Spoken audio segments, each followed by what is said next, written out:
Hey Brandon, this is Michael. I'll be walking you through everything that I've built. It's a little shabby, but hope you don't mind the lack of um, prettiness. I had high hopes for this project. Anyways, so if you think of Medium has an index page for all of your possible stories that you might be interested in, and so that's what I based this off of. I don't have the data right now, nor does it support the styling or anything. But basically, that's what this page is supposed to represent. You load up the website.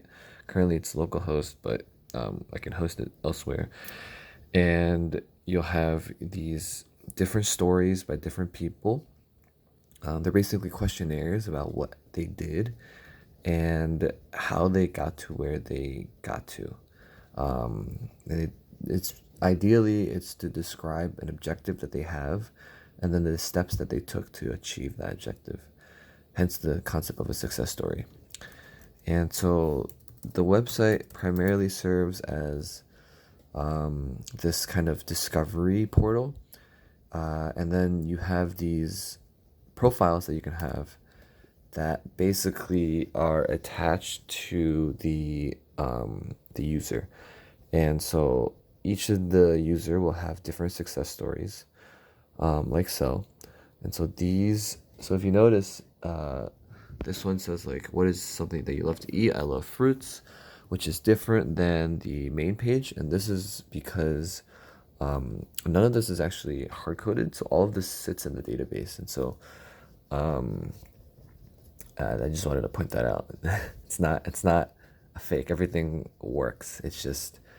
It's really ugly. And there's no like special algorithms for discoverability or anything. That's too hard.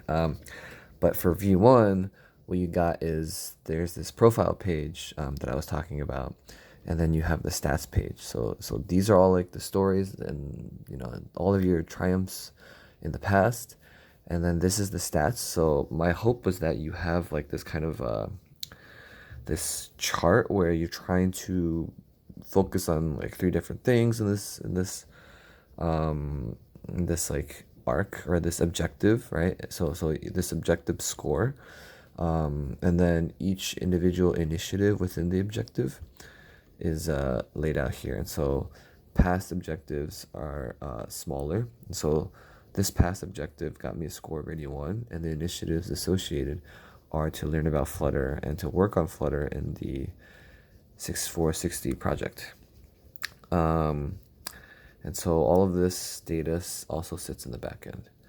And that's pretty much it for the front end. Ideally here you have all the user information. Currently it's just their first name.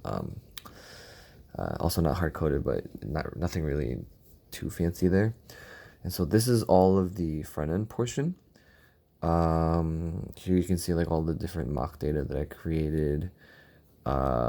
And the repository for the API is available in my submission, so you can feel free to look at that. But yeah, the API, you can't really look at it because it's not hosted. But hopefully you can just download the repo and then run like Rails C, and that'll open up a console, and then you can do like querying if you're familiar with Rails. If you're not, I guess please take my word for it. And lastly, I would show you on my phone, but I can't, so I'm gonna show you via an emulator. I'm gonna actually unplug this. So I'm gonna put a pause on this, and I'm gonna hold on.